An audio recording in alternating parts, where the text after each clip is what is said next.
Kita sudah baca tentang firman Tuhan dari Habakuk 1 ayat 1 sampai 4 ya. Ayatnya singkat tapi begitu pas saya baca, wah ternyata cukup syarat gitu ya, bisa agak dalam ya. Di dalam hidup kita seringkali muncul pertanyaan gitu ya, sejak dari kecil, anak-anak kecil sudah bisa bertanya ya, kenapa begini, mengapa itu apa gitu ya, anak kecil. Sampai kita besar pun seringkali muncul pertanyaan-pertanyaan ya, kalau kita kuliah, begitu juga orang tua ya. Jadi pertanyaan selalu ada di dalam setiap kehidupan kita. Nah, ini adalah kitab di mana Habakuk mengalami pergumulan dan dia berseru kepada Tuhan. Ya. Tujuan daripada kitab Habakuk ini adalah untuk memperlihatkan Tuhanlah yang mengontrol dalam setiap kehidupan kita di dunia, baik orang baik, baik orang jahat, ya semua ada di dalam kontrol Tuhan.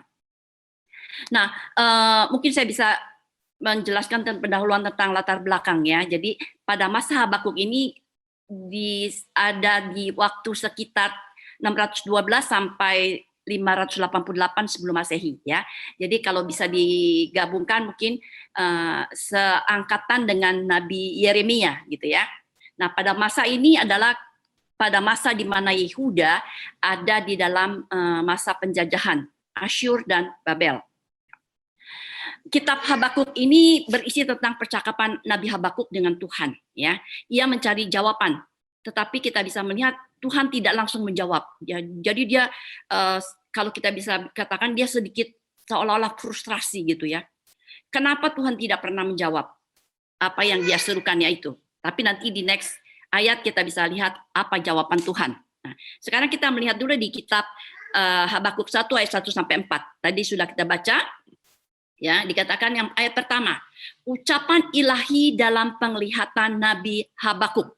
Nah, ini saudara-saudara, satu-satunya nabi di PL yang disebut di dalam kalimat pertama, ya.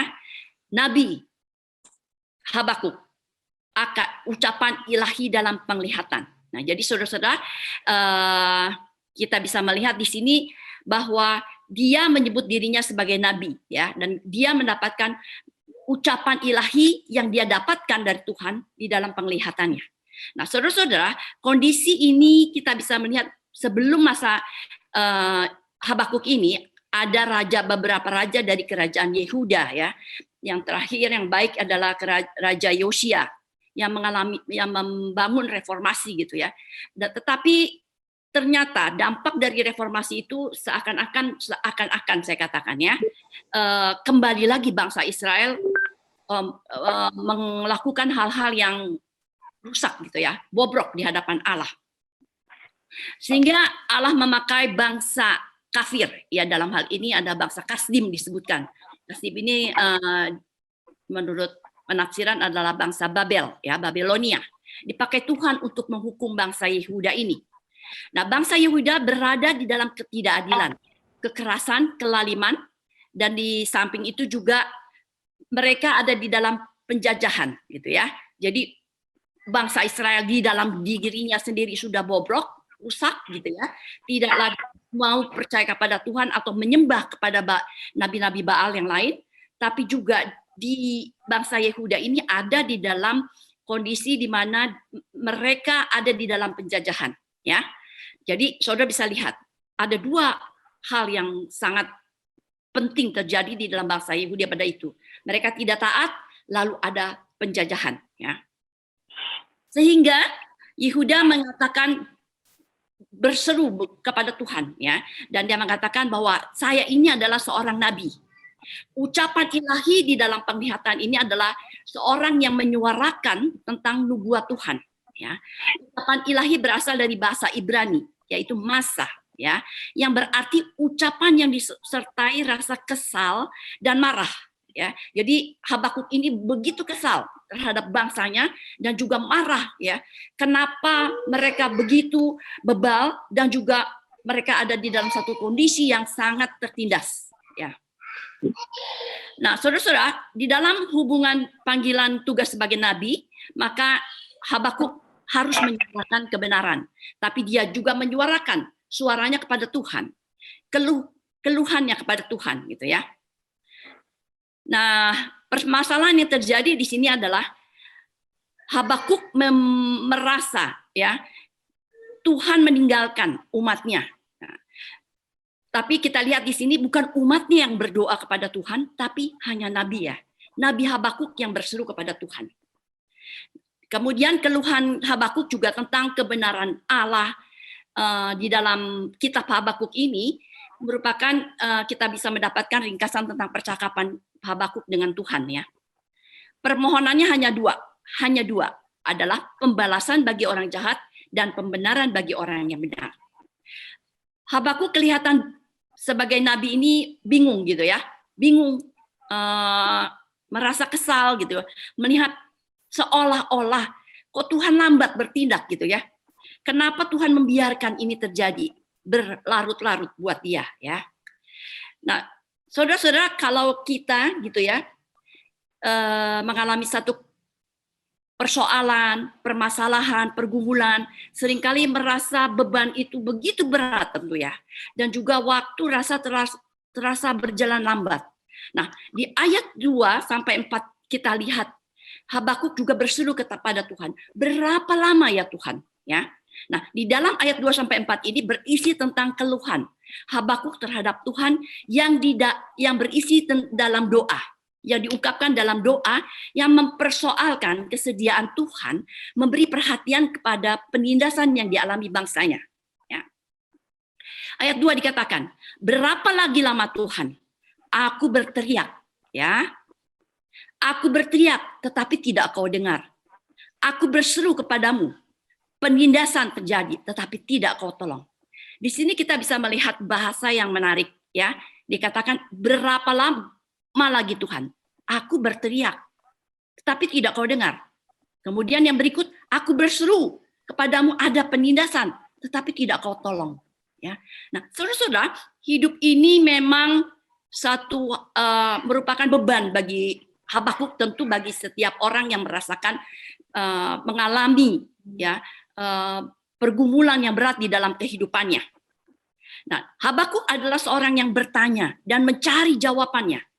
Dia sudah melihat dunia yang rusak dan membuat hatinya begitu sedih ya, karena dia melihat kekerasan dan kekejian ada di sekitarnya.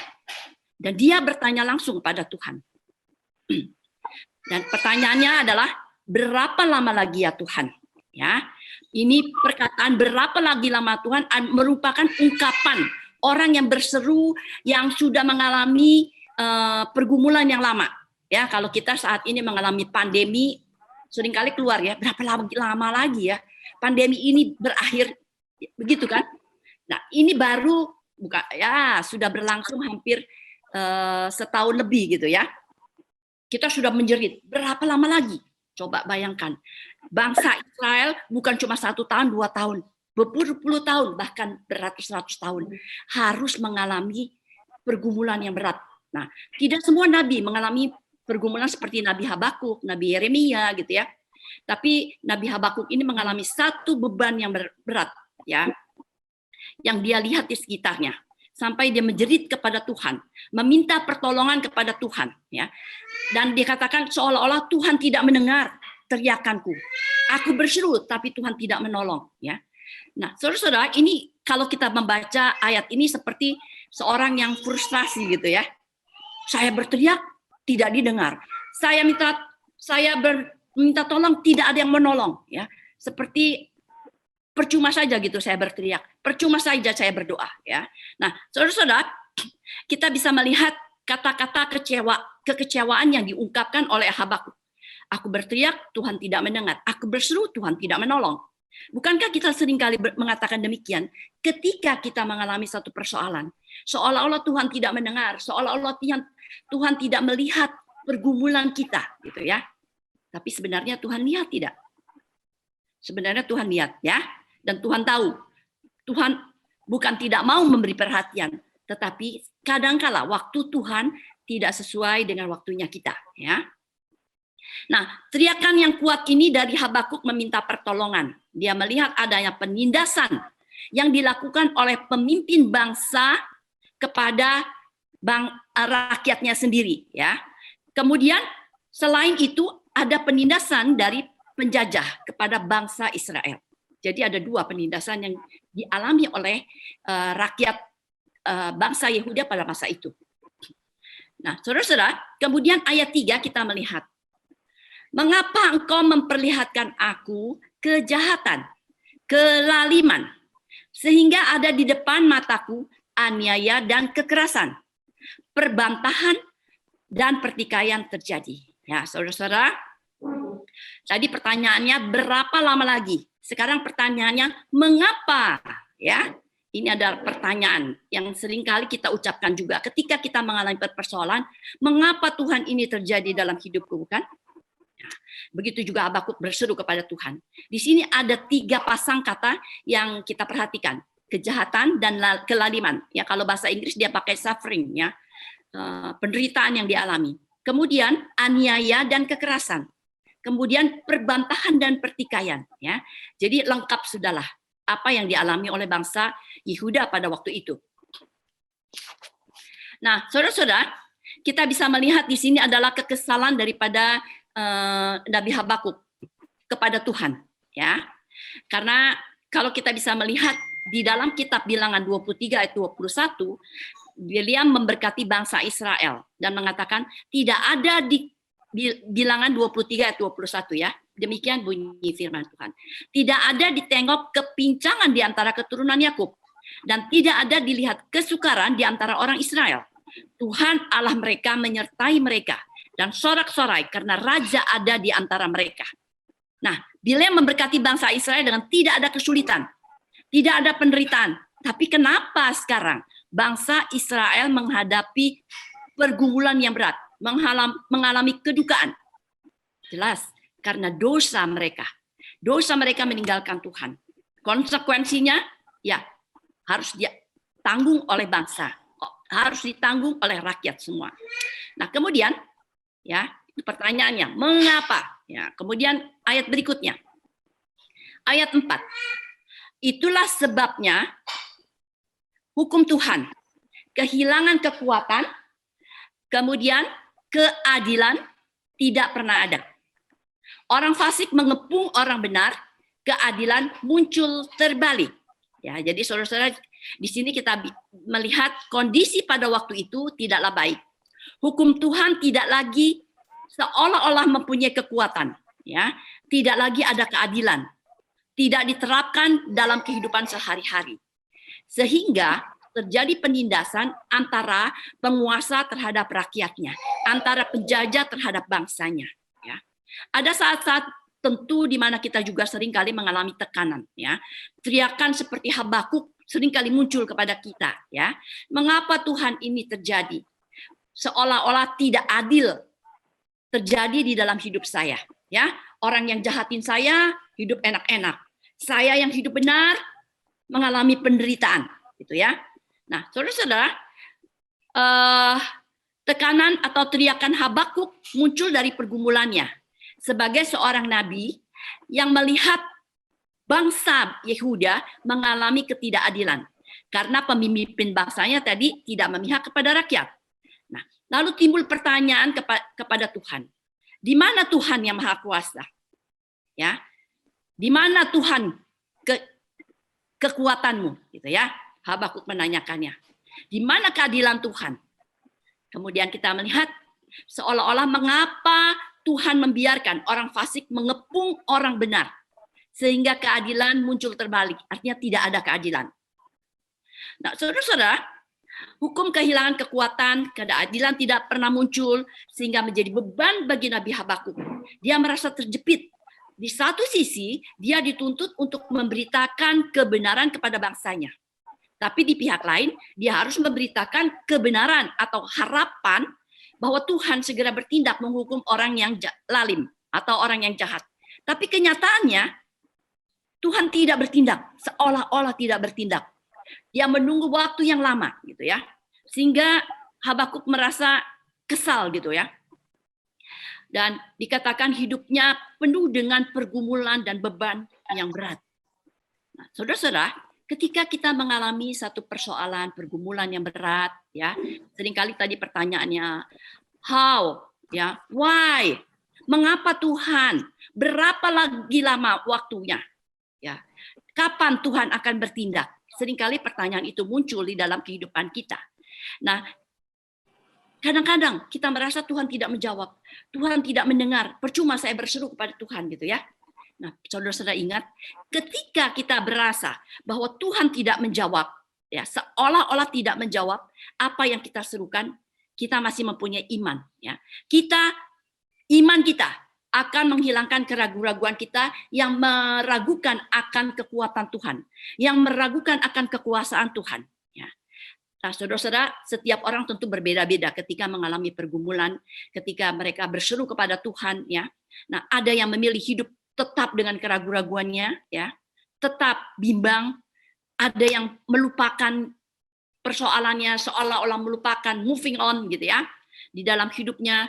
Tapi ada juga orang yang bersikap sinis gitu, sinis dan menganggap aku tidak perlu Tuhan lagi. Tuhan tidak pernah mendengarkan saya, jadi saya tidak perlu Tuhan lagi. Ya, jadi saudara-saudara, saya tidak tahu kita ada di mana.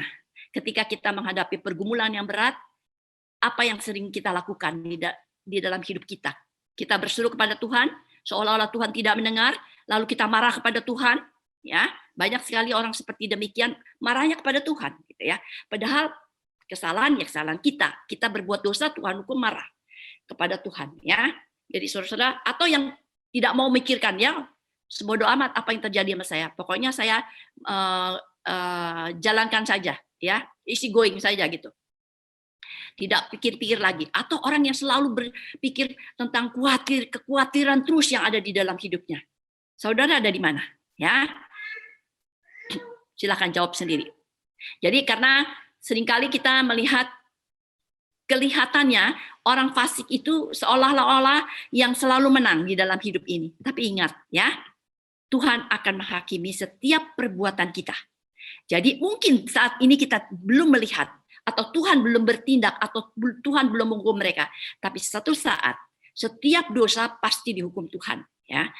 Tapi waktunya kita tidak tahu. Itu waktunya Tuhan. Jangan kita yang atur. Tuhan tolong dong. Musuh kita yang menghina kita, yang mengejek kita, yang memfitnah kita, biar Tuhan hukum sekarang. Kenapa? Kok ternyata dia sukses-sukses aja, gitu kan? Itu seringkali menjadi pertanyaan buat kita, bukan? Nah, akhirnya apa yang dapat kita pelajari dari kitab Habakuk ini? Ya, yang pertama tadi, Habakuk bertanya, mengapa orang fasik tidak dihukum Tuhan? Ini pergumulan yang dialami oleh Habakuk, ya. Mengapa orang fasik tidak dihukum? Ketika Habakuk menjerit dalam pergumulannya, dia merasa seolah-olah Tuhan tidak menjawab. Tapi nanti di bab-bab berikutnya kita bisa melihat bagaimana Tuhan menjawab seruan daripada Habakuk ini. Nah, kalau kita ada di dalam posisi seperti ini, ya, di dalam pergumulan, kita bisa melihat, ya, Tuhan, apa yang Tuhan inginkan kita lakukan. Tuhan ingin kita datang kepadanya ketika persoalan kita datang, ketika kita menghadapi pergumulan, ya. Tetapi jawabannya jangan atur Tuhan. Mungkin tidak seperti yang kita harapkan, yang Tuhan jawab. Tapi Tuhan tahu yang terbaik buat hidup kita, ya, saudara-saudara. Kemudian yang kedua, yang menjadi pertanyaan daripada Habakuk adalah tentang kedaulatan Allah. Ya, dia bertanya, mengapa Tuhan memakai kejahatan Babel untuk menghukum umatnya? Ya, di sini ada penjajahan. Kenapa Tuhan pakai Babel, orang yang jahat, buat menghukum umatnya? Ya, nah di dalam hal demikian kita bisa melihat Tuhan mengontrol segala sesuatu yang terjadi di dunia ini. Ya, juga pada saat ada kejahatan, ada penindasan, Tuhan tahu semua. Tuhan izinkan semua terjadi. Dan ingat, keadilan Tuhan akan tepat pada waktunya. Semua akan diadili Tuhan dengan keadilan yang sempurna. Ya, jadi mungkin saat ini Tuhan belum menjawab doa kita. Ya, Tuhan seolah-olah tidak mendengar, tapi suatu saat Tuhan akan bertindak sesuai dengan keadilannya. Kemudian pertanyaan yang berikut adalah kita bisa melihat adalah satu harapan, ya. Di dalam kitab Habakuk ini memberikan harapan. Tuhan yang Maha Kuasa memiliki rencana. Setiap kita, Tuhan memiliki rencana yang berbeda masing-masing. Nah, Dia adalah Allah yang Maha Kuasa, yang suci adanya, yang akan menghukum semua dosa. Baik itu dosa orang yang dilakukan umatnya atau dosa yang dilakukan oleh orang yang jahat. Ya, saudara-saudara, kita melihat ada kekuatan Tuhan, tapi ada keselamatan yang Tuhan berikan. Oleh sebab itu, ketika kita mengalami pergumulan, kita harus hidup di dalam pengharapan yang terus-menerus kepada Tuhan. Ya, ketika ada persoalan yang tidak menyenangkan di dalam hidup kita, tetaplah bersukacita, tetap percaya kepadanya. Pengharapan kita datang dari Tuhan.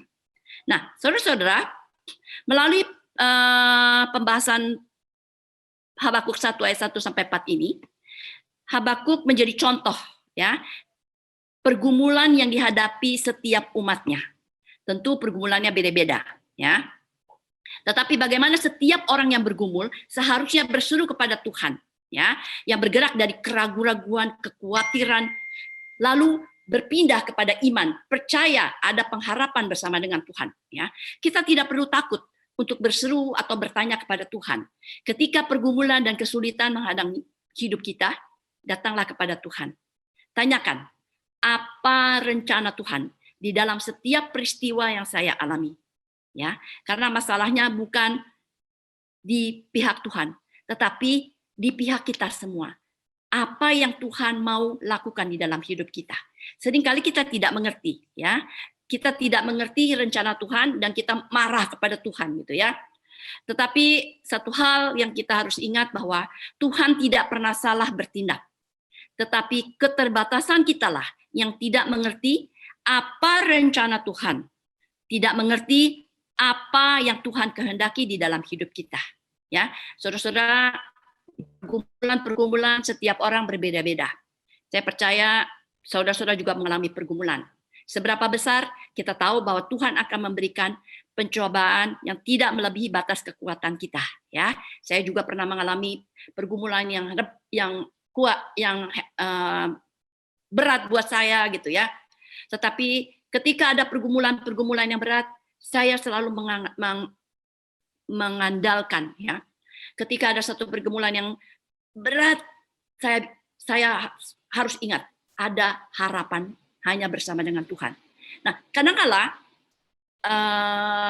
kita mudah mengatakan gitu ya, tetapi ketika kita sedang mengalami ada pertanyaan-pertanyaan yang kita merasa kok Tuhan tidak adil. Kenapa ini terjadi kepada saya?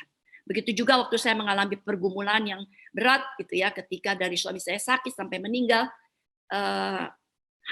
Sebenarnya ada pertanyaan gitu ya, mengapa terjadi? Tapi saya ingat kembali bahwa pertanyaan yang harus saya pertanyakan adalah, Tuhan mau apa sih sebenarnya dalam hidup saya? Itulah yang menjadi kekuatan buat saya. Lewat peristiwa-peristiwa yang saya alami, sebenarnya Tuhan mau apa? Tuhan mau apa buat saya dan keluarga saya, gitu ya. Walaupun kadangkala kok begini ya hasilnya gitu ya, tidak sesuai dengan apa yang saya harapkan. Saya sudah bergantung pada Tuhan, tapi kok kenyataannya seperti gini gitu ya. Saya sudah berjalan sesuai dengan menurut saya sudah berjalan menurut firman Tuhan gitu. Tapi kok ujungnya kayak gini gitu ya. Nah, jadi saudara-saudara, satu hal yang saya yakini adalah Tuhan sedang membentuk diri saya dan juga keluarga saya. Ya, ketika peristiwa yang terjadi di tengah-tengah keluarga saya. Dan saya tahu satu hal, Tuhan memberikan yang terbaik buat kami dan keluarga kami, tapi seringkali saya tidak menangkap itu sebagai yang saya inginkan, ya. Jadi seringkali itu membuat satu pergumulan lagi buat saya. Kok begini ya terjadinya gitu ya. Padahal Tuhan sudah tahu, sudah planning bahwa inilah yang terbaik buat saya. Tapi seringkali yang terbaik buat saya dari Tuhan, seringkali saya tidak mengerti, belum mengerti ya. Nanti begitu proses waktu, tentu kita semua belajar menangkap apa yang Tuhan inginkan di dalam hidup ini. Ya, begitu juga saya masih diproses Tuhan. Selama kita hidup, Tuhan masih memproses kita sampai Tuhan menjemput kita. Ya, jadi saudara-saudara, mungkin saya bisa bagikan sedikit bahwa setelah Pak Bigman tidak ada gitu ya, saya memang ada masa-masa di mana saya mengalami satu kehilangan tentu ya. Kehilangan, tapi ada satu, kadang-kadang ada satu penghiburan dari Tuhan. Tuhan mau apa sih sebenarnya dalam hidup saya? Itu yang selalu saya pertanyakan. Dan sekarang saya juga jadi bagaimana ya? Saya sedang kuliah lagi tentu gitu ya. Dan banyak hal-hal yang baru yang saya tangkap yang menguatkan hidup saya sebenarnya gitu ya. Tetapi di samping itu, kok Tuhan memberikan saya, membukakan sedikit demi sedikit pelayanan yang harus saya jalani. Walaupun sebenarnya saya tidak suka gitu ya. Saya tidak suka yang Tuhan bentuk ini, tapi mau tidak mau saya harus melangkah. Saya ikuti gitu ya. Kok seperti ini? Tuhan bukakan satu gitu ya. Nah, saya pikir memang rencana Tuhan dalam hidup kita masing-masing, Tuhanlah yang menentukan yang terbaik ya. Bagaimana kita tetap taat menjalani apa yang Tuhan inginkan kita lakukan di dalam hidup ini. Itu saja saudara-saudara, mungkin sharing dari saya. Silakan saya serahkan kembali ke moderator. Ya, terima kasih Bu Greta. Singkat, cuma 4 ayat, tapi luar biasa dalamnya. Kita rasanya pun malam ini kalau kita diskusikan harus membatasi, karena tidak semua bisa kita diskusikan, karena pasti panjang. Waktu kita diskusi ada dari jam 19.40 sampai jadi 45 menit ya, sampai jam 20.25. Bu Greta, ini masih ada sedikit nih, waktu 6 menit. Saya mau tanya dulu. Saya mau tanya, masih ada waktu 6 menit buat Bu Greta, saya mau tanya. Tadi saya udah catat apa yang menjadi pergumulan Bu Greta sendiri, tetapi hal itu Ibu Greta sendiri alami sebelum malam ini ya, kalau menurut apa yang saya tanggap, bagaimana mengimani dalam suatu kondisi tertentu dan mengimani bahwa Tuhan membentuk di dalam pergumulan Bu Greta dalam setiap permasalahan, misalnya terjadi dengan almarhum ketika itu. Nah, juga bagaimana belajar untuk bertanya kepada Tuhan dan yang mempercayai bahwa Tuhan tidak pernah meleset dan Tuhan punya rencana, cuma adalah keterbatasan kita yang tidak memahami Tuhan seperti itu. Nah, mungkin barangkali waktu mempersiapkan 4 ayat ini ada tambahan khusus nggak apa yang Bu Greta dapatkan dari penerapan belajar dari penggalian ini? Silakan Bu Greta, masih ada waktu 2 menit 3 menit ya. Ya. Terima kasih Pak Heri. Tentu ya, ketika saya membahas ini, tadinya saya juga berpikir, aduh 4 ayat ini apa yang saya mesti ngomong 15 menit gitu ya. Tapi begitu saya dapatkan ayat-ayat ini, saya juga mengalami sendiri gitu ya. Ini pergumulan Habakuk yang luar biasa tentu. Dia besar bangsa, porsinya besar sekali gitu ya, bangsa Israel. Kalau saya kan hanya dalam lingkup pelayanan, lingkup keluarga gitu ya. Tapi setiap orang Tuhan pakai tentu tadi saya katakan berbeda-beda. Nah, salah satu yang mengalami pergumulan dalam hidup saya, ya tadi saya ceritakan ketika saya kehilangan daripada Pak Bigman, tentu banyak hal-hal yang buat saya satu yang beban berat gitu ya. Bukan masalah keluarga ya. Keluarga saya mungkin mereka sudah berkeluarga ya, sudah bisa mandiri, tidak tergantung lagi gitu ya. Tapi adalah satu ketika saya mengalami yang saya lihat gitu ya, sebelum beliau meninggal, sebelum Pak Bigman meninggal, jadi sekitar 92 8 tahun yang lalu ya, 8 tahun yang lalu saya disuruh kuliah lagi gitu. Coba kamu kuliah lagi gitu. Ambil kuliah apa, saya bilang. Saya suruh kuliah di STT gitu ya, dan konseling. Waduh, kalau teologi sih masih oke lah gitu ya, masih kita bisa belajar, masih saya suka lah gitu ya. Konseling suatu pelajaran yang salah satu pelajaran yang saya paling tidak suka gitu ya, tentang psikologi gitu. Tapi ya udahlah, saya ikutin aja kuliah kan. Begitu kuliah, aduh apaan nih gitu ya, pelajarannya banyak hafalan gitu. Kalau saya kan backgroundnya matematika. Tapi lulus toh, udah lulus kan? belum selesai, Harry. Belum selesai, Harry. Iya. Udah waktunya. Lanjut. Oke, Hmm. tapi dari pembelajaran itu saya banyak sekali belajar, bukan hanya mempersiapkan saya saat ini gitu ya, tapi mempersiapkan diri saya juga ya. Jadi lewat kuliah saya, bagaimana saya bisa mempersiapkan diri saya untuk menghadapi peristiwa-peristiwa yang tidak menyenangkan ya, yang mungkin tidak saya perhitungkan pada waktu itu. Tapi dengan kekuatan dari Tuhan tentu saya dikuatkan dan dibukakan. Aduh, saya bilang, oh saya bersyukur.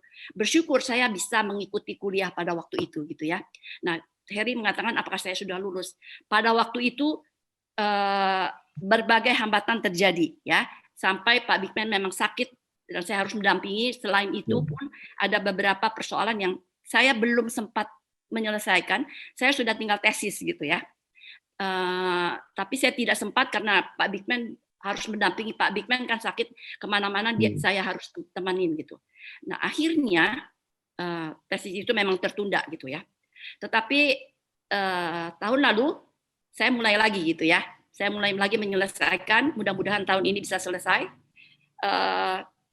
Begitu saya mengikuti kuliah lagi, kok banyak hal-hal baru lagi gitu ya yang saya alami, di mana saya menghadapi orang-orang bermacam-macam orang gitu ya. Waduh, saya bilang saya nggak pernah kebayang seperti itu gitu dulu gitu ya. Tapi itulah yang Tuhan bukakan ya saat ini. Jadi saya terus belajar tentunya. Masih banyak hal yang saya harus pelajari, banyak hal yang harus saya kembangkan di dalam hidup saya. Jadi saya tidak boleh terbenam di dalam atau terlarut di dalam kesedihan saya. Tapi melalui apa yang saya dapatkan, baik dari kuliah saya, dari firman Tuhan, maupun dari baca-baca buku tentu, dari teman-teman, ya saya mendapatkan satu kekuatan untuk saya terus boleh dipakai Tuhan. Ya. Entah Tuhan mau pakai apa setelah nanti, tapi yang pasti saya harus menyelesaikan dulu bagian saya pada tahun ini, gitu. Ya, itu dulu. Thank you, Bu Greta. Thank you. Banyak. Jadi teman-teman, Bapak Ibu, saudara-saudari, boleh banyak tahu ya, Bu Greta bagaimana pergumulannya berkat yang pembentukan Tuhan di dalam diri Bu Greta. Kiranya itu juga menjadi pembelajaran buat kita semua. Saya mau garis bawahi yang buat menjadi landasan kita untuk berdiskusi Bapak Ibu malam ini.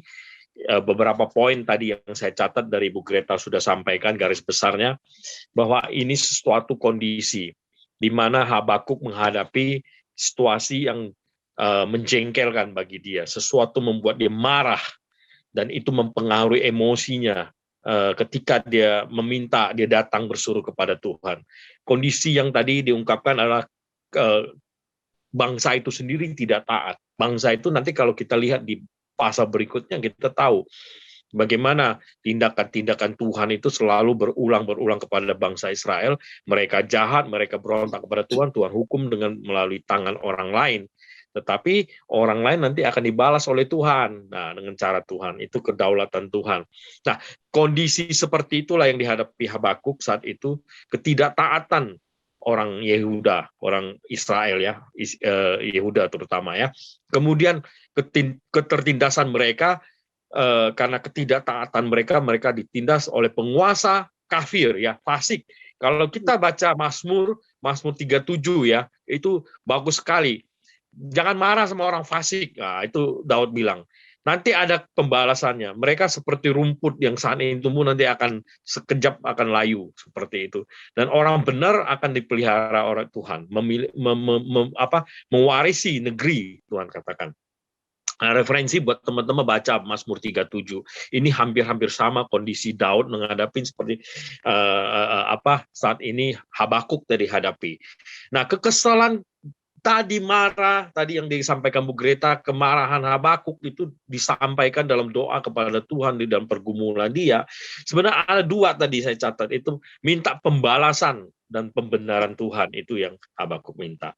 Nah, Habakuk justru tidak mendapatkan apa yang menjadi keinginannya dalam doanya. Justru dia mendapatkan Tuhan tuh tidak mau dengar dia, Tuhan tidak mendengar sama sekali, dan Tuhan tidak menolong seperti itu. Wah, Tuhan, mengapa? Berapa lama lagi Tuhan tadi? Ya, sudah dibahas oleh Bu Greta. Nah, penjajahan ini dan pemimpin yang bobrok seperti ini, ya. Sehingga pemimpin yang bobrok, rakyat juga ikut bobrok, ya. Makanya Tuhan hukum. Nah, itu kita punya waktu, Bapak Ibu, silakan mempertajam. Coba kita lihat memposisikan diri kita sebagai Nabi Habakuk pada saat itu dengan kondisi tadi sudah diceritakan Bu Greta. Dan bagaimana posisi kita kalau seperti Yehuda sendiri, rakyat sendiri, orang-orang yang tidak taat kepada Tuhan. Coba kita renungkan lagi, memposisikan diri kita ke dalam seperti itu, dan kita bawa kepada kekinian kita saat ini. Kita diskusikan. Mari, Bapak Ibu, silakan. Siapa yang mau bertanya, mau menyampaikan juga apa yang didapatkan dari ulasan tadi, silakan. Kami persilakan.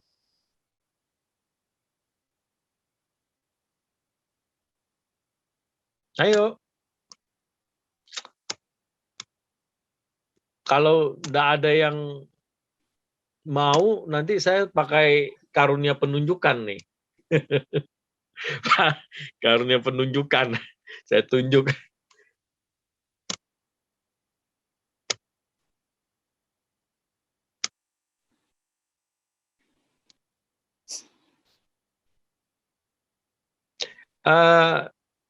Share screen-nya Bu Greta bisa keluar dulu.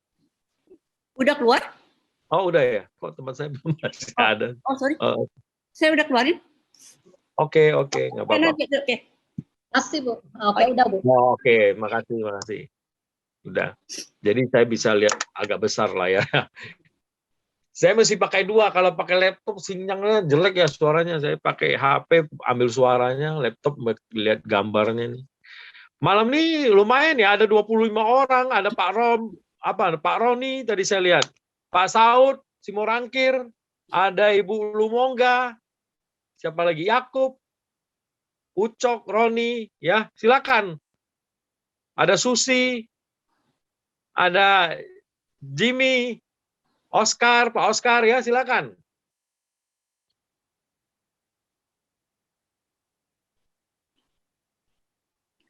Kalau belum ada, saya sharing lagi sedikit ya. Boleh ya? Silakan Bu Greta, boleh. Jadi waktu saya mendampingi Pak Bigman sakit, itu terus terang up and down gitu ya. Kondisinya saya juga begitu gitu ya. Jadi begitu down, saya nggak tahu lagi mau ngapain gitu ya. Saya cuma berharap sama Tuhan, apa yang Tuhan mau. Selalu saya berdoa begitu. Ketika dia lagi down, saya juga berseru, Tuhan, hanya kepada Tuhan saya berharap. Itu yang saya katakan tadi ya, ketika kita mengalami pergumulan, nggak tahu Tuhan mau apa, tapi ada satu pengharapan yang harus kita pegang. Tuhan akan memberikan yang terbaik buat kita semua. Ya. Amin. Itu saya alami banget terus gitu ya, waktu sakit berbulan-bulan, hampir 2 hari sekali up and down. Jadi ya saya hanya berseru pada Tuhan, harapan saya hanya pada Tuhan, minta kemurahan Tuhan, itu aja. Ya, makasih Bu Greta tambahannya. Jadi ya kondisi yang kita lihat tadi kembali ke konteksnya Habakuk, kalau dia adalah dalam penindasan bangsa lain karena ketidaktaatan bangsanya sendiri. Nah, kalau kita saat ini apa kira-kira penindasan yang kita alami? Mungkin karena kesalahan kita ya, kita mengalami penindasan. Kita apakah dalam suatu pemerintahan yang bobrok juga, yang tidak kenal Tuhan, sehingga kita mendapatkan penindasan, tekanan di dalam pekerjaan kita dan lain sebagainya. Banyak ya yang kita bisa lihat dalam kekinian kita saat ini. Ayo silakan, ada yang mau menyatakan sesuatu, mengajak diskusi sesuatu, atau mau bertanya, silakan. Waktu kita jalan terus.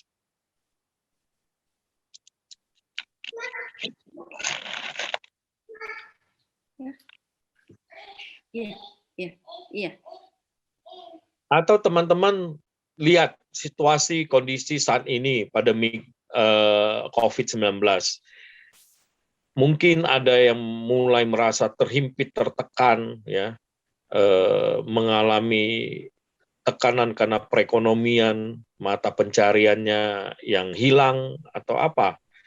di dalam pergumulan sebegitu. Mari berbagi, silakan. Itu Bu Lumongga mau bicara, Pak Heri. Oke, silakan Bu Lumongga.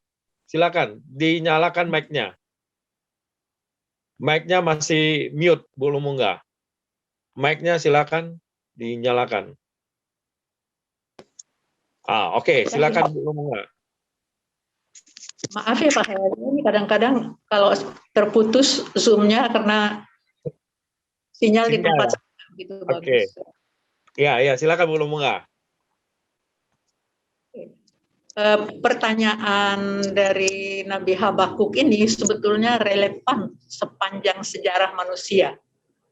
Mulai dari zaman Romawi, waktu bangsa Israel, waktu umat Kristen mengalami penganiayaan, kemudian pada masa Hitler Nazi membiarkan Holocaust, orang-orang Yahudi dibunuh, kemudian perbudakan di Amerika, dan banyak lagi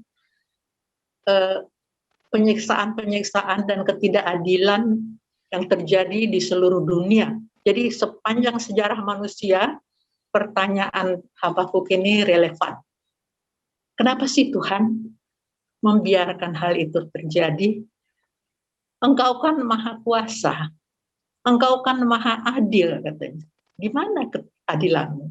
Engkau kan maha pengasih, maha baik. Masa kau biarkan hal-hal seperti itu terjadi? Pertanyaan-pertanyaan itu selalu muncul. Bukan hanya di kehidupan pribadi kita. Kadang-kadang kehidupan pribadi kita juga pertanyaan itu muncul. Tapi untuk orang-orang yang imannya tidak kuat, ini kadang-kadang yang menimbulkan, apa sih? Tuhan tuh nggak ada. Nah, kalau dia ada, kenapa dia biarkan semua hal ini terjadi? Dan itu sering, pertanyaan seperti itu sering muncul dari lingkungan di sekitar kita. Yang kadang-kadang kita kalau mau menjelaskannya agak sulit kalau orang yang diajak bicara itu tidak pernah baca Alkitab. Jadi agak sulit menjelaskannya. Kalau orang yang imannya tidak kuat mengalami hal-hal seperti itu, memang sering-sering akan goyang jadinya. Jadi tidak percaya lagi. Jadi sebetulnya bidang yang sedang digumuli oleh Ibu Greta saat ini itu sangat relevan untuk zaman sekarang. Banyak pergumulan-pergumulan zaman sekarang ini yang membuat orang goyah, yang membuat orang jadi apatis. Jadi dengan konseling seperti itu memang sangat dibutuhkan, Bu. Dan zaman ini saya kira agak kurang konselor di gereja-gereja. Jadi kalau Ibu bisa menyelesaikannya dengan baik, kita senang sekali karena ini bisa sangat menolong banyak orang. Kita memang kadang-kadang nggak mengerti cara Tuhan bekerja karena Tuhan itu tidak terbatas. Karya-karyanya sangat tidak terbatas. Nggak bisa kita mengerti. Tapi kita kalau mau menerangkan ini sama orang yang nggak pernah baca Alkitab ya agak sulit. Tapi kalau udah pernah baca, ada sedikit-sedikit barangkali bisa kita jelaskan. Ya Tuhan memang caranya menjawab, sering kita nggak tahu, nggak ngerti. Yang kita bisa lakukan cuma diam, mencoba mengingat kembali karakter dia, bahwa dia itu nanti adil, jadi nanti pasti satu saat akan menjawab, dan bahwa dia maha pengasih, dia pasti akan merangkul kita lagi kalau kita bertobat. Susah kita menjelaskannya pada orang yang nggak mengerti Alkitab, tidak pernah baca Alkitab. Jadi memang untuk menjawab ini kita harus kembali ke Alkitab, kembali melihat karakter Allah yang pada akhirnya nanti akan menimbulkan pengharapan kita. Kita akan beriman dan percaya bahwa Tuhan tidak pernah meninggalkan saya, Tuhan tidak pernah meninggalkan umatnya. Barangkali itu yang bisa saya share, Pak. Baik, Dari terima kasih Bu Lomongga. Menarik sekali apa yang tadi Bu Lomongga sampaikan, bahwa ini Habakuk ini relevan sampai sekarang. Pertanyaan-pertanyaan Habakuk di dalam pergumulannya, di dalam doanya kepada Tuhan. Dan inilah menjadi tanggung jawab, panggilan untuk setiap orang Kristen kini, sekarang kita. Menjadi sulit adalah apabila kita sendiri menjadi orang Kristen yang tidak beriman dan kerdil, kira-kira itu yang saya tangkap, kerdil karena tidak bertumbuh, tidak pernah baca firman Tuhan. Karena menjawab tantangan zaman ini, orang-orang di sekitar kita yang tidak beriman, dengan pertanyaan-pertanyaan, why, kenapa, mengapa, kan Tuhan maha kasih, Tuhan kan maha baik, Tuhan kan maha adil. Kenapa Tuhan biarkan ini semua terjadi? Kenapa Tuhan tidak menghukum orang-orang yang orang fasik, orang jahat, orang yang bertindak semena-mena, ya, seperti itu. Kenapa keadilan di negeri kita, katakan di tempat kita di Indonesia, tidak bisa ditegakkan dengan baik? Kenapa koruptor itu masih berkeliaran, tidak dihukum dengan adil? Untuk menjawab orang-orang di sekitar kita, di mana Tuhan tempatkan kita, itu menjadi tanggung jawab kita, saya kira. Ayo silakan dijawab. Silakan teman-teman dijawab. Bagaimana itu pertanyaan tadi? Supaya kita bisa menjawab baik semua permasalahan hidup itu yang ada di sekitar kita pada setiap orang yang belum percaya. Silakan.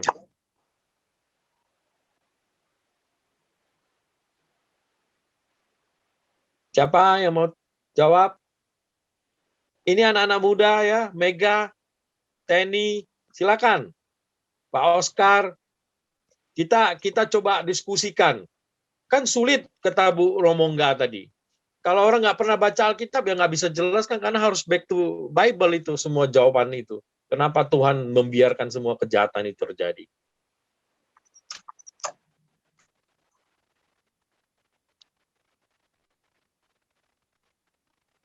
Pak Saud, silakan.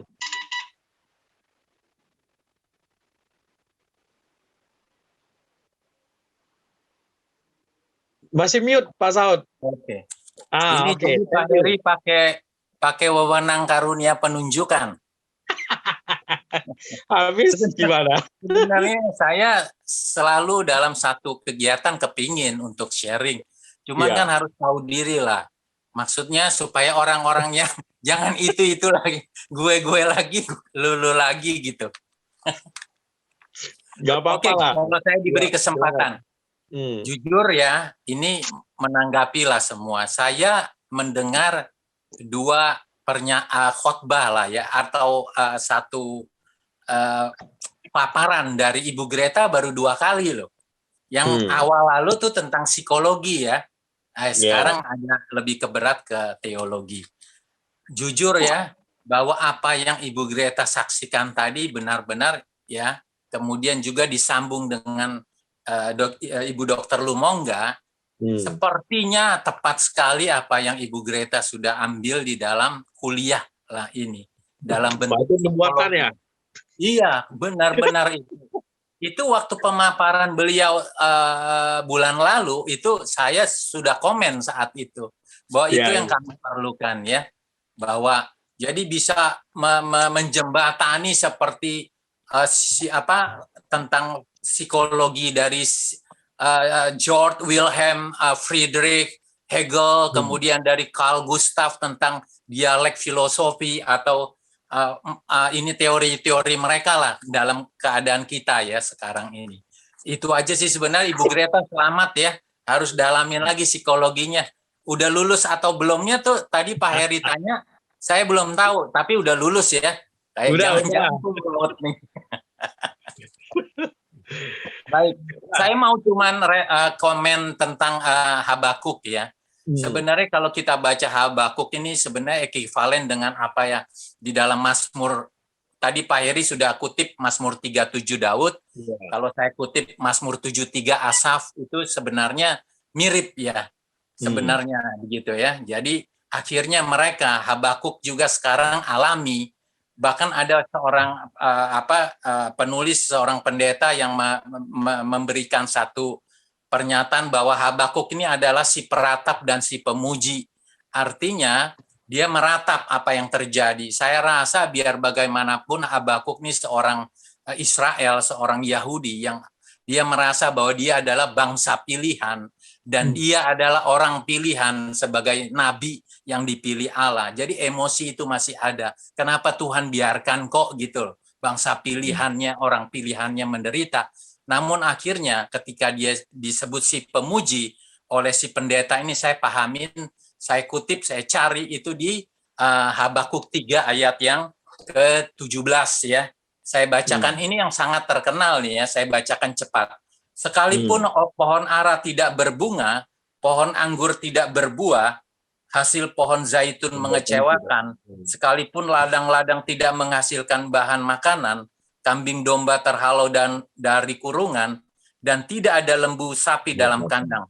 Namun aku akan bersorak-sorak di dalam Tuhan, beria-ria dalam Allah yang menyelamatkan aku. Inilah akhirnya bagaimana Habakuk ya, dalam proses berpikir keimanannya dia sampaikan itu di dalam Habakuk 3 ayat 17. Namun saya lanjutkan, saya tidak kutip itu sudah banyak ya yang orang tahu ya. Mungkin saya ambil justru di dalam Habakuk 2 ayat yang keempat ya, di Habakuk 2 ayat yang keempat inilah yang saya mau kutip ya, saya bacakan. Sesungguhnya orang yang membusungkan dada tidak lurus hatinya, yang B nih. Tetapi orang yang benar itu akan hidup oleh percayanya. Ini yang Rasul Paulus ya. Rasul Paulus ini kutip ini pernyataan Habakuk ini di dalam 3 suratnya di dalam Perjanjian Baru. Ya, dalam Perjanjian Baru yang menyatakan bahwa dia kutip itu ayat dari Habakuk 2 ayat 4 di dalam penginjilannya. Yang pertama adalah di dalam Roma 1 ayat 17. Nanti kita bisa baca. Ya. Yang kedua di dalam Galatia 3 ayat 11. Dan yang ketiga Ibrani 10, walaupun ini masih jadi kontroversi siapa yang nulis Ibrani ini ya. Sebenarnya ada pro kontra ini Paulus ya. Ibrani 10 ayat 38. Jadi betapa pentingnya ya seorang Habakuk ini pernyataannya ini sampai terus berkesinambungan. Jadi dia diilhami oleh kuasa Roh Kudus ya, bahwa pernyataannya itu terus berkesinambungan, tidak akan pernah mati seperti yang Ibu Dr. Lumonga katakan ya, bahwa itu sampai sekarang. Jadi Paulus ambil itu. Namun juga buat peringatan bagi kita juga nih di dalam berteologi, banyak tulisan-tulisan Paulus sebenarnya yang harus kita teliti dengan seksama, seperti yang diperingatkan oleh Rasul Petrus di dalam 2 Petrus 3 ayat 16. Ya, saya nggak usah bacakan. Jadi kita harus dengan sungguh-sungguh mempelajari apa yang Paulus catat, gitu ya, yang nyatakan. Sering dia mengutip ya, seperti juga dalam kutipan Roma pasal 3 ayat 10 sampai 18. Dia sebenarnya mengutip itu. Nah, inilah yang kita berteologi ini benar-benar kita harus sepenuhnya memang secara akademisi kita belajar secara kognitif dengan doktrin-doktrin itu sangat baik ya. Namun begitu banyak doktrin yang harus kita saring, kita uji. Dan kita sebenarnya satu hal yang lebih penting adalah bagaimana kita berintimasi dengan Tuhan sehingga Roh Kudus memberikan pencerahan kepada kita untuk menghasilkan satu teologi yang benar yang seturut kehendak Dia. Saya percaya PA dalam GRI ini akan melahirkan kita semua untuk berteologi yang benar. Terima kasih Pak Heri. Terima kasih Pak Saud. Sebelum Pak Saud tutup dulu mic-nya, saya mau tanya tanggapan Pak Saud, ada nggak dari yang Bu Lumonga tadi bagaimana menyikapi dengan situasi Habakuk di kekinian kita ini, dengan pertanyaan-pertanyaan orang-orang di sekitar kita sebagai orang Kristen, bagaimana kita menyikapi itu? Begini, sebenarnya jujur kita ini tidak serupa dengan dunia ya. Jadi dunia ini sebenarnya ya sudah jatuh di dalam kuasa ya dosa, maut dan iblis ya. Bagaimanapun orang yang di dalam kebenaran ini justru yang menghadapi dari masa ke masa ketidakadilan, penganiayaan, penindasan apapun ya. Itu yang kita alami baik dari sebenarnya berasal kan kalau di dalam Efesus pasal 6 dikatakan bahwa sebenarnya perjuangan kita bukanlah melawan darah dan daging, tetapi melawan roh-roh jahat di udara. Itu sebenarnya, tapi dia menggunakan segala cara untuk menekan, menghancurkan iman kita.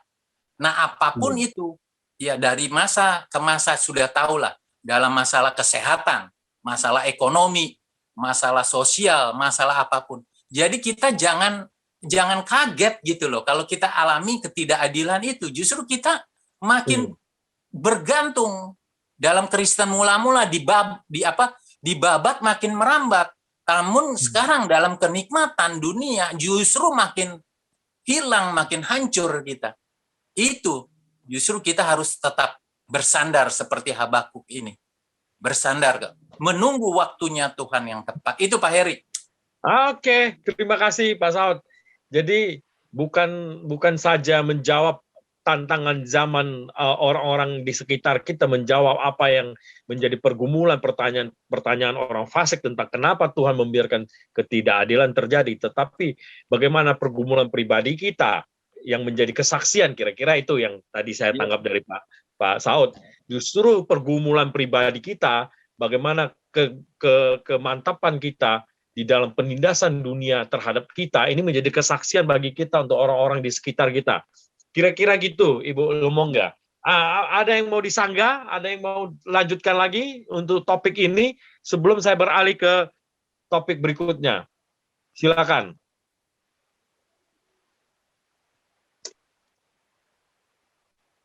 Bu Lumongga, ada yang mau disampaikan lagi?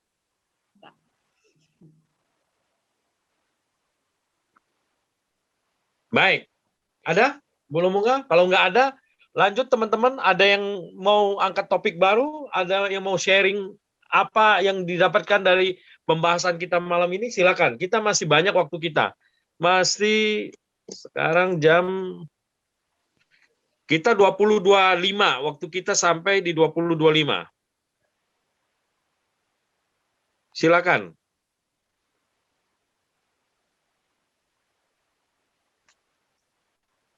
Pak Heri, saya boleh deh. Boleh, silakan. Pak Oscar. Suara saya jelas nggak Pak Heri? Jelas banget, jelas banget. Lanjut. Ya.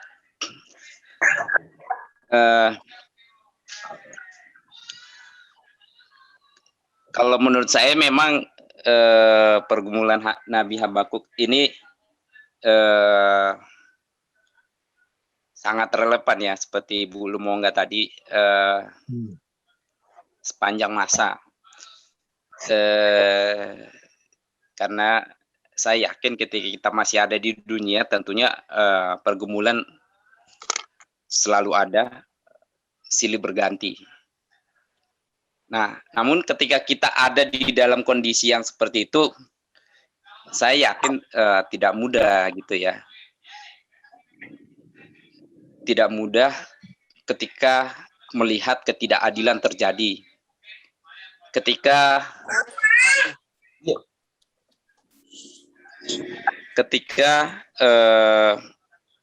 orang fasik merajalela atau orang-orang yang melakukan ketidakadilan, justru mereka hidupnya semakin baik atau seakan-akan menjadi terpandang gitu ya di lingkungan atau di masyarakat. Padahal mereka melakukan kejahatan gitu ya. atau mereka korupsi, atau mereka merencanakan kejahatan untuk mendapatkan sesuatu. Nah, ketika kita menghadapi hal seperti itu, pasti tentunya kita geram dong, atau kadang-kadang bisa emosi, kadang-kadang bisa marah juga. Contoh kasus lah ya, saya pribadi ya, waktu kan saya ada beberapa usaha lah ya. Salah satunya waktu itu saya adalah distributor kertas ya. Jadi mobil itu keluar masuk, truk itu datang untuk ngantar barang ke tempat saya kan. Namanya jalan ya, boleh dong parkir mobil, atau ketika ada di pinggir jalan ada motor atau apa, supirnya geser supaya nggak kena. Tiba-tiba tetangga teriak-teriak, marah-marah dan segala macam. Saya merasa bahwa saya tidak salah kan. Tapi ketika hal itu terjadi, emosi naik juga loh. Kepengen marah juga loh. Sampai dia bentak-bentak supir yang mengantar barang kan. Saya, apa salahnya dia nggak salah gitu ya. Cuman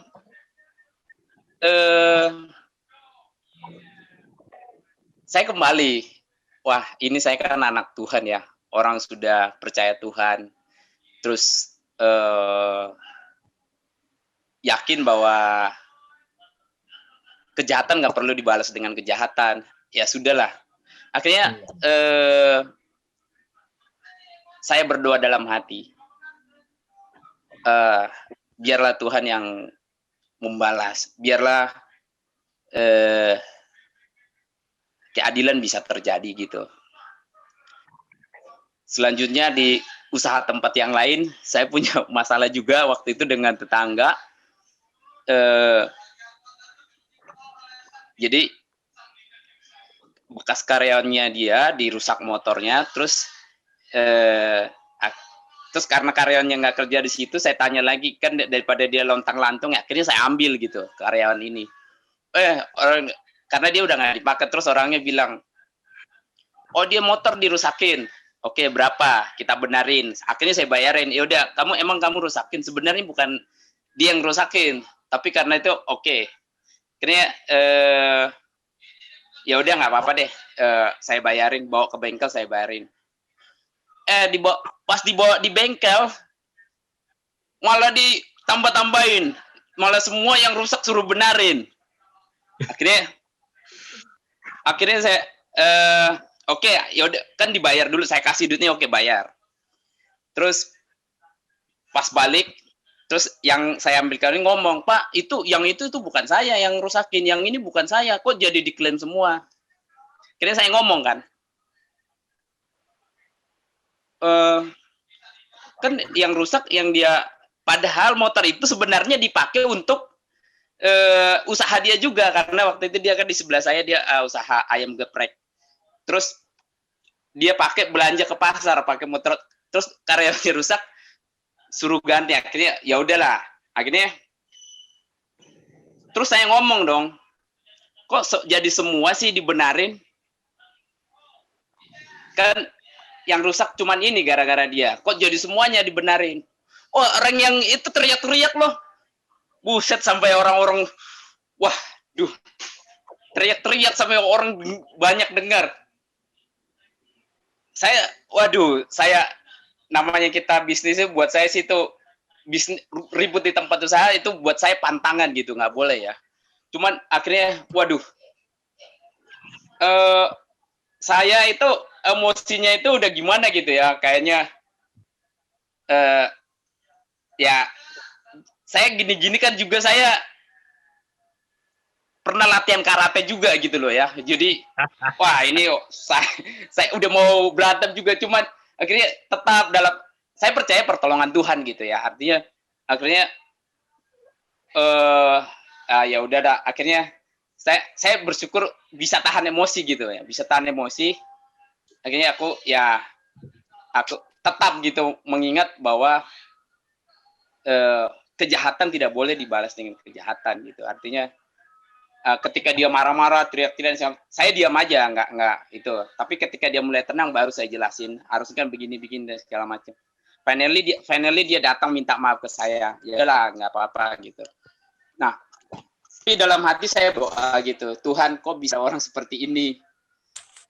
Dan ya, yang nggak tahu ya cara Tuhan, akhirnya dia nggak lama gitu. Usahanya juga kelihatannya bangkrut dan akhirnya dia pindah. Nah, di dalam menjalani kondisi yang kadang-kadang ketidakadilan terjadi, atau contoh kasus ya, yang saat ini sangat luar biasa menurut saya, terlepas dari COVID lah. Contoh misalnya yang sekarang kondisinya di Afghanistan ya, orang-orang Kristen katanya di sana dianiaya gitu loh.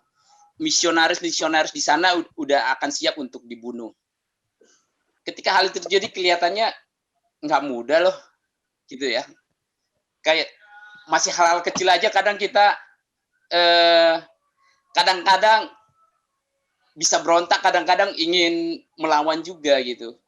Tapi bersyukurnya kita sebagai orang yang percaya, sebagai orang yang mendapat anugerah untuk boleh mengerti kebenaran lewat firman Tuhan yang kita baca. Bagaimana tadi Pak Heri bilang di Mazmur 37 itu luar biasa ya. Ternyata orang-orang fasik itu seperti rumput yang sekarang bisa tumbuh, mekar, besok sudah layu. Mereka itu tidak bertahan untuk selamanya. Demikian juga halnya tadi Pak Saud bilang seperti di Mazmur 73. Orang benar itu pada akhirnya Tuhan pelihara, Tuhan jaga gitu loh. Saya percaya akan itu. Jadi seperti yang Habakuk alami, tapi finally dia juga meyakini bahwa orang benar akan hidup oleh karena percaya kepada Tuhan gitu. Nah, bisa jadi setiap kita punya pergumulan masing-masing. Saya percaya bahwa setiap orang unik pada dirinya. Tuhan ukir sedemikian rupa, tidak ada yang sama. Tapi satu hal pegangan kita, satu hal kekuatan kita adalah yang semuanya bisa mungkin sama, yaitu adalah firman Tuhan. Yang akan bisa menolong kita, yang akan bisa menuntun kita, yang akan bisa menguatkan kita, sekalipun di dalam kondisi apapun. Nah, itu lebihnya, itu kekuatan kita. Kalau kita menyadari tujuan hidup kita untuk di dunia apa ya, itu saksi, jadi terang. Nah, kalau Kristus saja harus mati di kayu salib untuk jadi kesaksian buat kita supaya firman Tuhan digenapi, ya inilah panggilan kita, inilah hidup kita, itu sebagai orang yang benar yang senantiasa percaya akan pertolongan Tuhan, sekalipun seakan-akan kelihatannya terjadi ketidakadilan, seakan-akan kadangkala tidak ada pertolongan, seakan-akan kadangkala kelihatannya Tuhan meninggalkan kita. Namun tidak demikian, karena kita percaya bahwa pertolongan Tuhan senantiasa sempurna atas setiap orang yang percaya kepadanya. Mungkin itu aja dari saya, Pak Heri. Terima kasih. Baik, terima kasih untuk sharingnya Pak Oscar. Ya, di dalam perjalanan pergumulan menghadapi bagaimana orang-orang yang menindas, orang semena-mena, ya. Ya mudah-mudahan naik tingkat dah terus, nggak ajak berantem. Langsung didoain aja, nggak usah ajak berantem dulu. Ya Pak Oscar, terima kasih. Nah, teman-teman masih ada waktu 10 menit, ya 9 menit. Waktu ini pakai dengan baik, karena saya coba buka KBBI, kata satu frasa yang menarik dari Habakuk di ayat 2 itu adalah penindasan. Ketika dia menghadap Tuhan, penindasan, dia berteriak keras, ya seperti itu. Kata penindasan itu kalau kita baca kamus bahasa Indonesia artinya bully, intimidasi, persekusi. Jadi di dalamnya kalau bully kamu digertak, diejek, digangguin, ya itu sudah termasuk penindasan. Terus intimidasi, diteror, ya, terus ditakut-takuti, di persekusi itu udah jelas dianiaya, ada penyiksaan, ya, dan lain sebagainya. Nah, tadi ngomong soal Afghanistan, kondisi terkini. Nanti saya mau bacakan, nanti terakhir saya akan bacakan, teman-teman nanti kena bubar, jangan bubar dulu, saya akan bacakan ada berita informasi yang dipercaya tentang Afghanistan. Karena banyak juga beredar di YouTube dan segalanya, banyak hoax nih ya, hati-hati. Nah, baik, silakan, masih ada waktu 9 menit. Yang mau diskusikan apakah merasa pernah dipersekusi atau pernah dibully, diintimidasi, silakan. Malam, Pak. Masih ada waktu. Ya. Selamat malam, Pak. Malam. Siapa, Yakub ya? Siapa? Ya, Pak. Oh, silakan Yakub. Boleh share sedikit, Pak, tentang Ya, pengalaman saya sih.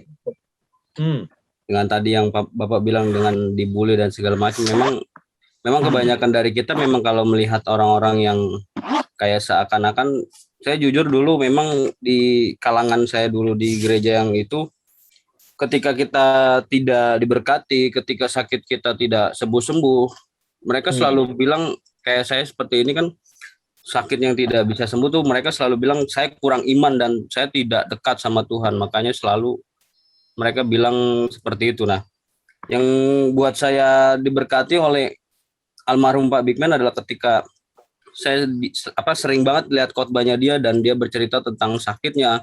Dulu jujur memang saya sering bertanya-tanya seperti Habakuk ini, berapa lama lagi Tuhan? Soalnya dari 2017 sampai sekarang pun memang saya merasa kayak kok badan saya ini kok kayak nggak enak gitu loh. Tetapi ketika saya medical check up, kenapa semua hasilnya itu normal gitu. Tetapi ketika saya kalau malam itu pasti selalu kayak lemas dan pokoknya tidak bisa bergerak lah kayak orang sakit gitu. Nah, ketika saya sering kali melihat khotbahnya almarhum Pak Bigman Sirait, memang kita memang harus bersyukur dalam keadaan apapun gitu loh.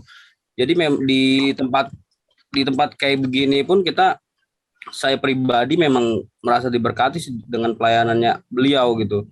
Dan seringkali saya juga sampai itu bertanya, kenapa ini semua terjadi ya? Apakah memang kesalahan saya? Apakah memang saya kurang dekat sama Tuhan? Itu yang selalu ada di pikiran saya. Dan ketika saya melihat khotbahnya almarhum Pak Bigman, semua itu dari Tuhan, dan itu Tuhan kasih itu karena kita biar dekat sama Dia gitu. Bukan berarti Tuhan tidak sayang sama kita ketika kita menghadapi sakit, ketika kita tidak punya apa-apa. Itu yang buat saya sih selalu kuat ketika saya lagi kumat, dan sekarang pun memang saya ya, yang kemarin saya cerita juga bahwa saya sakit juga dan kena COVID ini yang kedua kalinya gitu. Tapi saya bersyukur bahwa di luar sana banyak orang yang kena COVID dan akhirnya meninggal, dan ini di sisi ini puji Tuhan kita juga sekeluarga juga masih aman juga, dan lingkungan sini pun masih tidak terlalu kena dampaknya yang terlalu parah sih.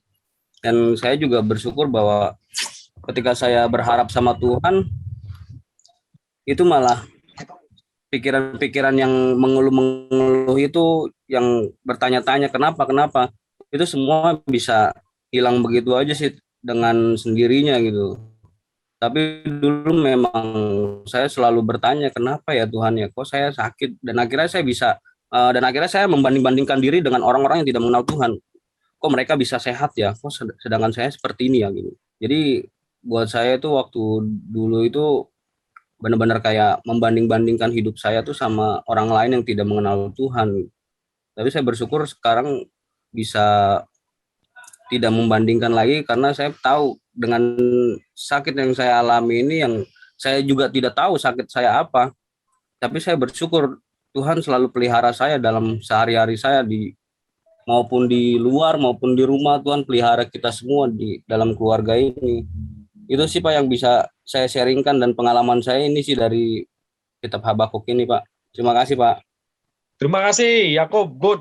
Ya, satu poin, kita lihat ada kenaikan kelas di sini ya, Yakub ya. Dulu kalau mempertanyakannya adalah membandingkan sama orang fasik. Sekarang tidak, tetapi tetap mensyukuri ya bahwa Tuhan justru membuat kamu Yakub lebih dekat kepadanya.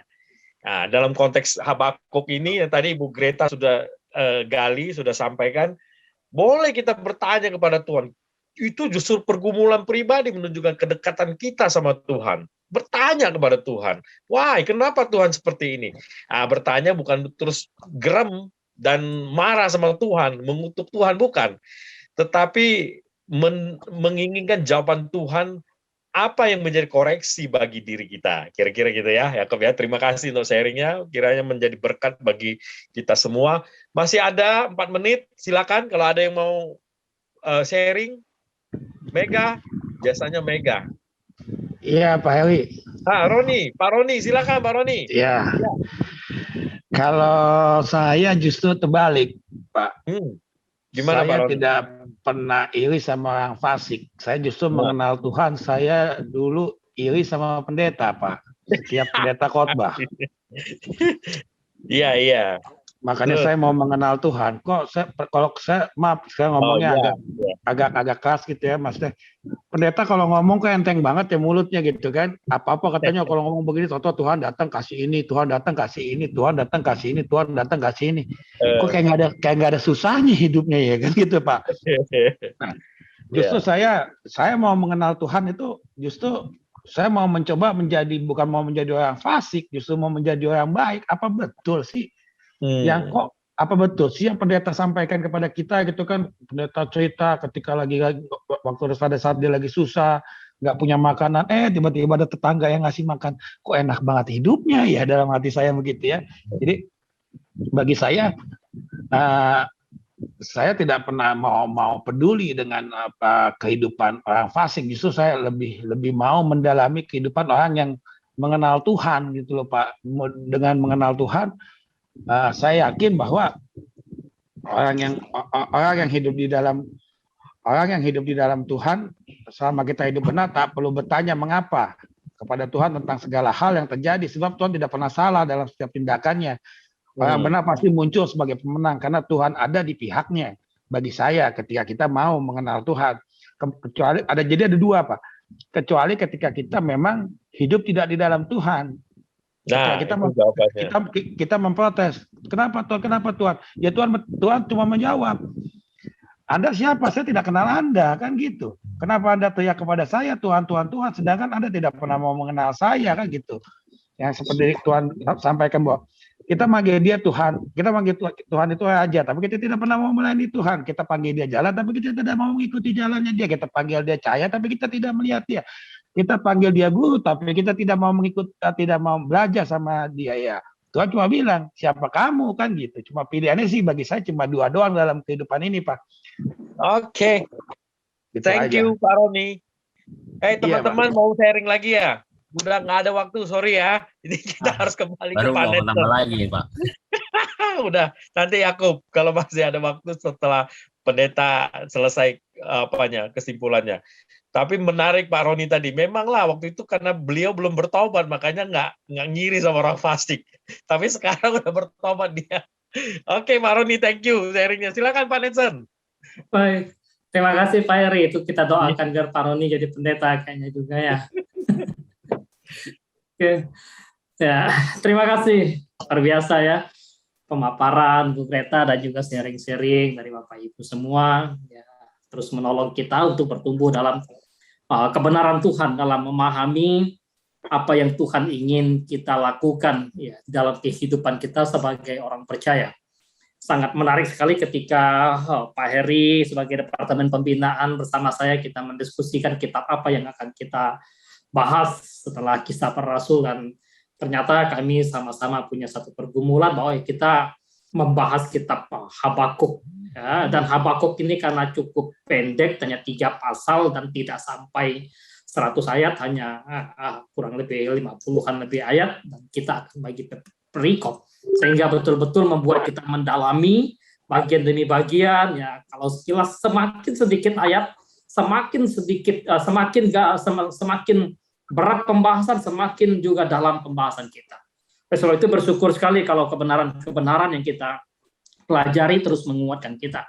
Nah, keluhan dan pergumulan Nabi Habakuk ya, saya percaya tiap kita juga punya pergumulan dan bahkan mungkin juga ada keluhan di dalam setiap kehidupan kita. Tetapi hal yang sangat menarik, ya ini secara sedikit tentang outline dari kitab Habakuk, supaya nanti Bapak Ibu, teman-teman di PA selanjutnya bisa membaca dulu perikop per perikop, sekaligus juga menemukan satu pengalaman iman di sana bersama dengan Tuhan melalui Alkitab, melalui perikop, sehingga dengan demikian iman kita terus bertumbuh ya.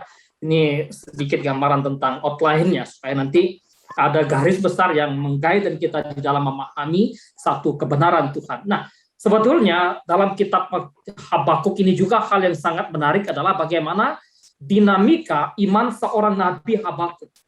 Ya, jadi pergumulan imannya. Jadi kalau memperhatikan misalnya pasal 1, pasal 2, maka di situ misalnya ada satu pengujian iman seorang Habakuk ini, kemudian iman kita bergulat dengan masalah, dengan pergumulan yang ada.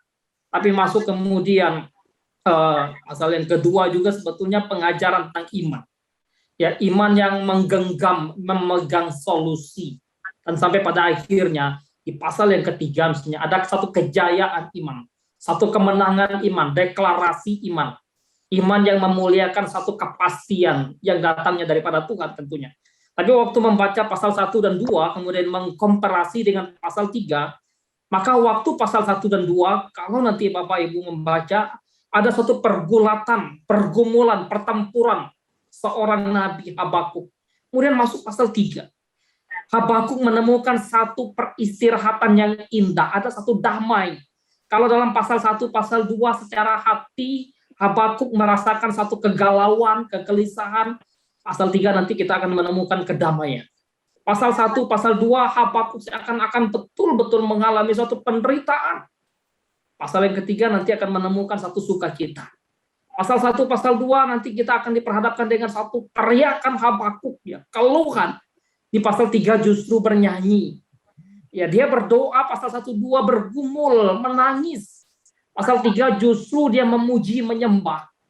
Ada suatu gendang kemenangan yang disampaikan di sana. Maka waktu memahami bagian sangat menarik sekali. Kemudian waktu pasal 1, 2 ada satu ketidaksabaran yang dinyatakan oleh Habakuk gitu ya. Allah, mengapa engkau tidak melakukan ini itu gitu ya. Waktu pasal 3 maka menemukan satu sikap kesabaran Habakuk. Aku akan menantikan Tuhan. Dalam pasal 1, 2 dia seakan-akan memaksa Tuhan, menginterogasi Allah. Pasal 3 dia seakan-akan betul-betul menundukkan diri, menanti jawaban Tuhan. Pasal 1, 2 misalnya menuntut keadilan. Kenapa nih? Kenapa? Pasal 1, 3 di sana sebetulnya nanti kalau teman Bapak Ibu membaca, maka menemukan ya Habakuk sebagai seorang yang meminta belas kasihan Allah, kemurahan Allah dalam murka Tuhan. Ingatlah akan belas kasihan-Mu ya Tuhan. Ya, pasal 1, 2 Habakuk seakan-akan terpuruk, jatuh, tenggelam di dalam pergumulan. Pasal yang ketiga nanti kita akan menemukan bagaimana Habakuk kemudian justru naik, melambung, ya tinggi. Ini suatu pengalaman iman yang luar biasa sebetulnya kalau kita memahami bagian ini. Ketika kita bicara Habakuk memang sangat indah sekali. Identitas Habakuk tentu tidak pernah dibeberkan secara terang benderang kecuali hanya di dalam suatu pernyataan bahwa dia adalah sebagai seorang nabi Allah. Perjanjian Lama, Perjanjian Baru tidak pernah mengungkapkan biografi seorang nabi ini juga. Walaupun demikian juga dengan beberapa nabi lain. Tetapi menarik, dia menyatakan tentang siapa dia sebagai seorang nabi. Sebagai seorang nabi maka penyambung lidah Allah. Sehingga ucapan ilahi, ucapan yang datang daripada Tuhan, ucapan yang disampaikan Allah melalui seorang nabi, dan tentang penglihatan. Oleh sebab itu, ketika bicara tentang siapa Habakuk ini, maka secara pengertian, arti dari Habakuk itu sendiri adalah pelukan kasih. Ya, pelukan kasih, kemudian menempel, melekat, berani. Ya, Habakuk seorang yang sebetulnya dalam doanya ini, ya, dalam tanda kutip, seorang yang sedang berdoa menginterogasi Allah. Doa kan ada doa yang mengucapkan syukur gitu ya, doa yang betul-betul menaikkan segala syukur, syafaat. Tetapi doa Habakuk ini adalah bagaimana dia betul-betul menyatakan bagaimana sikap dia, relasi dia dengan Tuhan. Ya, kalau dalam Abraham dalam tanda kutip gitu bernegosiasi dengan Tuhan ketika ingin menghukum Sodom dan Gomora, maka dalam bagian Habakuk ini Habakuk juga mempertanyakan, tadi pertanyaannya juga berapa lama lagi, mengapa. Di dalam doanya Habakuk seakan-akan menjadi seorang yang sedang menginterogasi Allah. Ya, tentu dalam konteks dia tidak akan, bukan untuk suatu penyangkalan Allah, tetapi melalui definisi ini, inilah relasi. Kalau relasi anak dengan orang tua dekat, relasi suami dengan orang tua dekat, karena kita tidak takut untuk meminta sesuatu, tidak takut untuk mengatakan, terbuka saja begitu dengan orang tua, dengan ayah, dengan ibu, dengan sahabat. Ya, inilah kriteria dari seorang Habakuk. Dia bersikeras mendapatkan jawaban dari Allah, tetapi ketika jawaban yang Allah berikan, maka dia tidak menyukai jawaban yang dia dapatkan.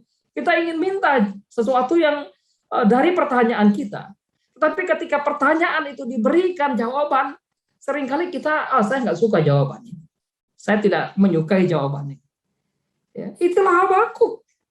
Sebagai seorang pemeluk Tuhan, seorang yang memeluk Allah, tentu tidak dalam konteks secara harafiah gitu ya.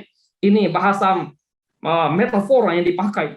Seorang yang memeluk Tuhan dengan erat, berpegang teguh pada Tuhan, dia adalah seorang yang betul-betul memiliki relasi dekat dengan Tuhan di zamannya. Oleh sebab itu, sebagai seorang yang dekat dengan Tuhan, maka pemeluk Tuhan akan diberi beban oleh Tuhan. Ya. Jadi ketika orang betul-betul hidup bergaul dengan Allah, justru di sana kemudian Allah memberi beban kepada mereka. Beban yang mana? Beban yang seperti apa? Beban yang pada Allah berikan kepada mereka. Ini menarik loh. Habakuk sebagai tempat atau orang yang dipercaya Allah untuk membagi beban Allah. Ya, ini kan umat Yehuda yang begitu jahat, berdosa dan sebagainya. Setelah zaman kepemerintahan Raja Manasye, lalu muncul Raja Yosia. Ya, Yosia yang mereformasi umat Yehuda, tapi setelah Yosia mati terbunuh, muncul kemudian raja yang membawa mereka untuk kembali ke dalam satu penyembahan berhala. Ini membuat Habakuk berteriak, membuat Habakuk diperlihatkan oleh Tuhan. Oh, ini loh Habakuk, kondisi umatku, aku memperlihatkan kepadamu. Ya, inilah kondisi kejahatan yang dilakukan oleh Yehuda. Sekarang aku memperlihatkan kepadamu. Dengan kata lain, mata Habakuk dipakai oleh Allah untuk melihat realita yang terjadi di dalam kehidupan umat. Maka sikap Habakuk seperti apa gitu ya? Kalau kita memperhatikan dalam keluhan, dalam doanya ini, ya Habakuk, ya mereka akan menerima beban yang betul-betul hampir-hampir dapat dikatakan terlalu berat untuk dipikul. Hanya saja ya Tuhan tahu apa yang dapat ditanggung, dipikul oleh seseorang gitu. Jadi kalau Tuhan memperlihatkan kepada kita, kepada saudara, kepada saya beban yang berat, beban yang harus ditanggung dari orang yang di sekitar, ingat Tuhan menaruh cinta kasih itu dalam hati kita. Tuhan menaruh beban itu supaya kita melihat, membuka mata seperti Tuhan melihat. Ya, oleh sebab itu bagaimana beban Habakuk pertama melihat kejahatan yang dilakukan oleh orang-orang Yehuda. Kejahatan itu sangat terang-benderang disampaikan di dalam ayat yang kita baca tadi, ya, ayat 3 jelas sekali. Kejahatan, kelaliman, aniaya, kekerasan, perbantahan, pertikaian. Kejahatan itu bisa dalam konteks di mana mereka kembali kepada satu penyembahan yang boleh dikatakan penyembahan yang tidak murni lagi kepada Allah, sekalipun mereka memang Yudaisme, tapi mereka juga tetap memiliki idol lain. Ya, seperti dalam zamannya yang dibasmi oleh Yosia adalah Yosia, bagaimana kemudian penyembahan dewa-dewa Baal dihancurkan dan sebagainya. Ada satu kelaliman. Ada satu aniaya.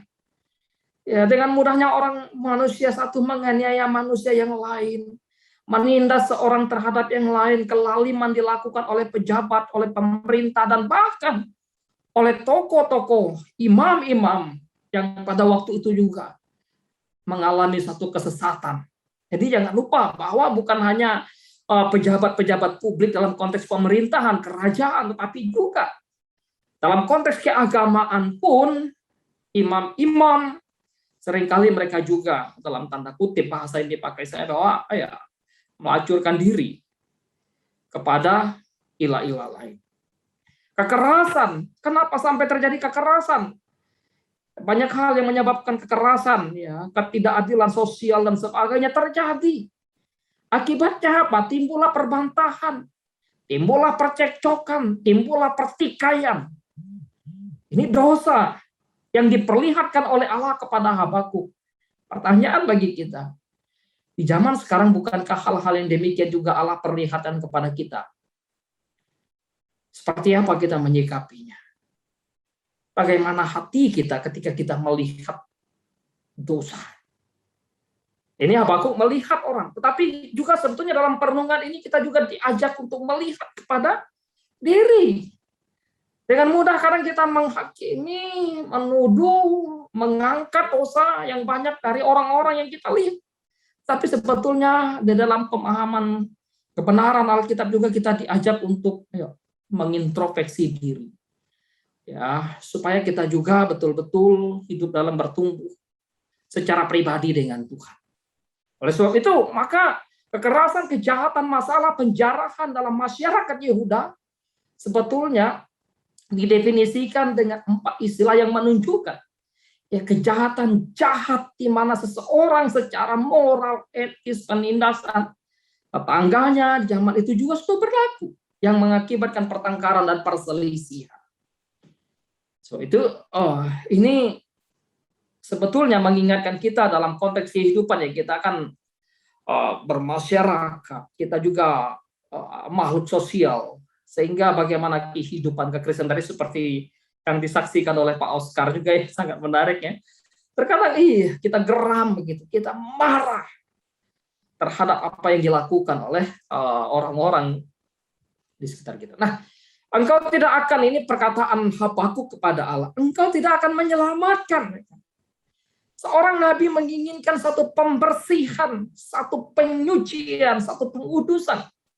Ya, pembersihan, teguran, dan bahkan kebangkitan di antara orang-orang yang akan mengembalikan mereka kepada satu kebenaran. Siapa lagi yang dipakai oleh Allah dalam tanda kutip?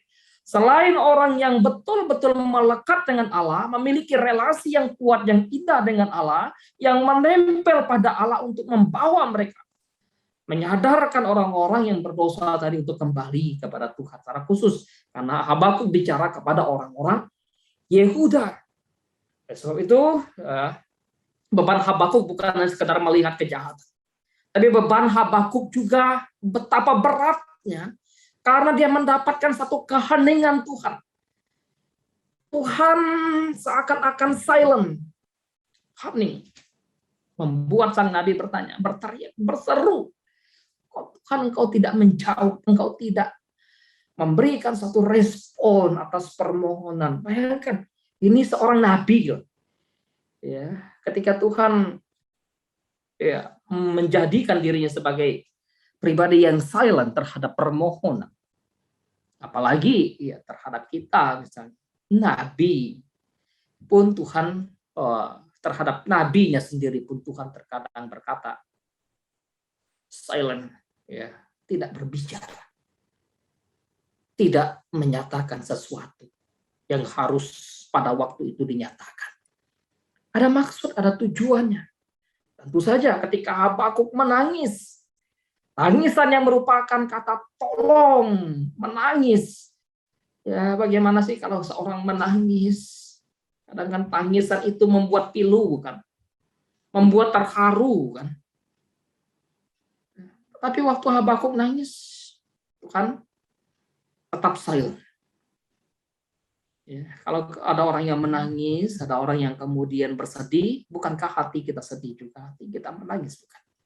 Tapi dalam bagian 5 hari Tuhan memperlihatkan kepada Habakuk, dia tetap tidak memberikan suara kepada Habakuk. Habakuk berteriak, ya, menjerit, tetapi Tuhan tetap tidak menjawab dia. Ya, berapa lama aku harus menangis? Mencerminkan ketidaksabaran Nabi. Sering digunakan oleh pemazmur juga tadi sudah dianggap pada disinggung. Jadi yang mengungkapkan pemikiran yang sebetulnya sama tentang satu kebingungan tentang silentnya Allah. Oleh sebab itu hukum kehilangan kekuatan, kehilangan keunggulan, dan tidak pernah muncul keadilan. Orang fasik mengepung orang benar, keadilan muncul terbalik. Hukum tidak berdaya dalam tanda kutip. Kenapa? Yehuda sudah tidak lagi hidup dalam ketaatan kepada Tuhan. Bicara hukum kalau dalam konteks Israel tidak lebih dan tidak bukan mengacu kepada hukum yang ditulis oleh Musa. Tapi ketika umat tidak setia, maka ya apalagi yang mau menjadi kesaksian, apalagi yang mau menjadi berkat, yang ada menjadi celaan. Ya, hukum menjadi dingin, jadi mati rasa. Itu tidak dihormati lagi, tidak diberi wewenang lagi. Ketika tangan tidak lagi berguna karena kedinginan. Ingat, efektivitas hukum dilumpuhkan. Dalam konteks zaman itu oleh tindakan koruptor, orang-orang yang mengkorupsi. Ya, para pemimpin Yehuda dan sebagainya, itu pengkhotbah menulis bagian itu. Oleh sebab itu, mari ya dalam kitab Habakuk ini sebetulnya ada satu keluhan. Habakuk dia merasakan bahwa tampaknya Allah acuh tak acuh terhadap dosa Yehuda.